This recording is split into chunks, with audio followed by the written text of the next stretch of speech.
Supreme কোর্টের রায়ের পরে আজকে ফের পথে ডিএ আন্দোলনকারীরা সরকারের উপর চাপ বাড়াতে মিছিল করছে সংগ্রামে যৌথ মঞ্চ। দ্রুত কার্যকর করতে হবে সুপ্রিম কোর্টের রায়, এমনই দাবি আন্দোলনকারীদের।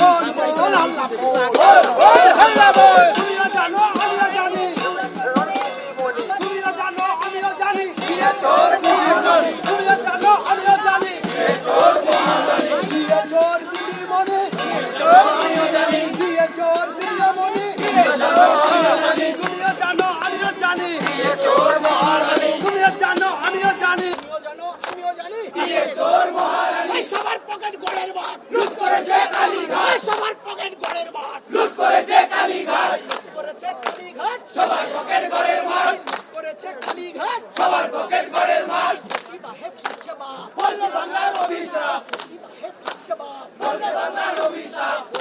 গত 5 তারিখ সুপ্রিম কোর্ট দেশের সর্বোচ্চ আদালত যে রায় দিয়েছে সেই রায়ের পর ইমিডিয়েট অর্থাৎ জরুরি ভিত্তিতে কিন্তু 25% ডিএ দিয়ে দেওয়ার কথা রাজ্য সরকারের, এবং 31শে মার্চের মধ্যে দ্বিতীয় কিস্তির যে ডিএ সেটাও দিয়ে দেওয়ার কথা। তার জন্য 4 সদস্যের কমিটিও তারা ঠিক করে দিয়েছে যে বাকি 50% সেটা কিভাবে কত ধাপে দেওয়া হবে সেটা পর্যালোচনা করবার জন্য। কিন্তু এখনও পর্যন্ত রাজ্য সরকারের তরফ থেকে বলা হচ্ছে যে এই গোটা বিষয়ের যে রিপোর্ট বা যে অর্ডার কপি সেই অর্ডার কপি তারা হাতে পেয়েছেন এবং তারা কিন্তু খতিয়ে দেখছেন। আমরা সংগ্রামী যৌথ মঞ্চের কাছে জানতে চাইব যে আজকে কী এমন পরিস্থিতি হলো। একদিকে সুপ্রিম কোর্টের রায় আপনাদের ফেভারে গেছে, সরকার বলছে যে আমরা পর্যালোচনা করে দেখছি রায়ের কপি, তাহলে আপনারা এখন রাস্তায়? আমরা রাস্তায় নেমেছি এই কারণেই, আমরা দেখতে পাচ্ছি সরকার থেকে বিভিন্ন রকম বিবৃতি আসছে। কখনো বলা হচ্ছে রিভিউয়ে যাওয়া হবে, অর্থাৎ বোঝা যাচ্ছে সরকার কর্মচারীদের বঞ্চনাটা মিটিয়ে দিতে চায় না। যেটা আমরা আরও গভীর আশঙ্কা করছি, এই সরকার মালিক শ্রেণীর কাছে কমিশন কাটমানি খাওয়া অভ্যস্ত। মালিক শ্রেণীর কাছে কাটমানি খেয়েছে। কেন মালিক শ্রেণীর কাছে কাটমানি খেয়েছে? পশ্চিমবঙ্গের সরকারি কর্মচারীদের 1% যদি ডিএ বাড়ে, সাধারণ যারা কর্মসংস্থান করছে, যারা কাজ করছে বিভিন্ন সেক্টরে, তাদের 6 টাকা বেতন বাড়ে।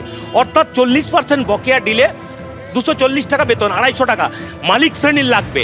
সেই জন্যই সরকার চায় না শিক্ষিত সমাজকে টাকাটা দিতে। এখানে আরেকটা বিষয়, কাটমানির ব্যাপার নেই ডিএতে, সেই জন্য সরকার বলছে যে এটা দেব না। সরকার চাই যে সস্তা কাঁচা টাকা দিয়ে ভোট কিনতে, কিন্তু সরকার ভুলে যাচ্ছে যে সরকারের যত রকম প্রকল্প সরকারি কর্মচারীরাই ইমপ্লিমেন্ট করে। সরকারি কর্মচারীদের প্রতি যদি বঞ্চনা করেন, 10 থেকে 12 লক্ষ সরকারি কর্মচারী, তার সাথে পরিবারের সাথে যুক্ত অন্তত 6 জন, অর্থাৎ সরকারি কর্মচারীদের অ্যাকাউন্টে 60 থেকে 70 লক্ষ ভোট রয়েছে। আপনি ভাববেন না সরকারি কর্মচারীরা ফেল না। এই ভোটটা যদি আপনার বিরুদ্ধে যায়, আপনি সরকার করতে পারবেন তো? সরকার দেখার যে ক্ষমতা, মানে ক্ষমতায় আসার যে আবার ভাবছেন, সেটা হবে তো? সরকারকে এই বার্তাটা দেওয়ার জন্য, সরকারকে এই জানানটা দেওয়ার জন্য যে সরকারি কর্মচারীরা পশ্চিমবঙ্গের মানুষের প্রতি, নিজেদের প্রতি এই বঞ্চনাটার মেনে নেবে না। ইমিডিয়েট এটাকে আপনাকে কার্যকরী করতে হবে। তাই আজকে রাস্তায় নামা। আমি দেখাবো যে মিছিল কিন্তু একেবারে শুরুর পর্যায়ে পৌঁছে গিয়েছে এবং প্রস্তুতি কিন্তু সারা। আমরা দেখতে পাচ্ছি যেখানে যে মিছিল, সেই মিছিল সুবোধ মল্লিক স্কোয়ার থেকে বেরোবে এবং এই মিছিল কিন্তু যাবে শহীদ মিনার পর্যন্ত। মূলত মহামান্য সুপ্রিম কোর্টের যে রায়, সেই রায় কিন্তু জরুরি ভিত্তিতে 25% যে বকেয়া ডিএ, সেই ডিএ যেমন দিতে হবে এবং 31শে মার্চের মধ্যে বাকি 75%-এর দ্বিতীয় কিস্তি অর্থাৎ আরও 25% সেটা কিন্তু দিয়ে দিতে হবে, এমনটাই কিন্তু রায়ে বলা রয়েছে বলে দাবি করছে যৌথ সংগ্রামী মঞ্চের সদস্যরা। সেই জায়গায় দাঁড়িয়ে এখনও পর্যন্ত সরকারের তরফ থেকে এই ডিএ কবে দেওয়া হবে বা 25% যেটা জরুরি ভিত্তিতে দেওয়া হয়েছে সেটা কবে দেওয়া হবে সেটা নিয়ে কিন্তু এখনও পর্যন্ত স্পষ্ট করে কিছু জানানো হয়নি। এবং বিভিন্ন মহল থেকে তারা যারা জানাচ্ছেন যে বিভিন্ন মহল থেকে সরকারের বলা হচ্ছে যে কেউ রিভিউ পিটিশন করতে যেতে পারে সরকার, কখনো বলা হচ্ছে পর্যালোচনা চলছে। ফলত স্বাভাবিকভাবে এই মিছিল, এই যে ডিএ, সেই বকেয়া ডিএ কবে আদৌ দেওয়া সম্ভব সেটা নিয়ে কিন্তু প্রশ্ন থাকছে। আমরা দেখতে পাচ্ছি একেবারে মিছিলের সামনের সারিতে কিন্তু সংগ্রামী যৌথ মঞ্চের যারা শীর্ষ নেতৃত্ব তারা উপস্থিত রয়েছেন এবং এই মিছিল এখান থেকে শহীদ মিনার পর্যন্ত যাবে এবং সেখানে তারা কিন্তু সমাবেশ করবে।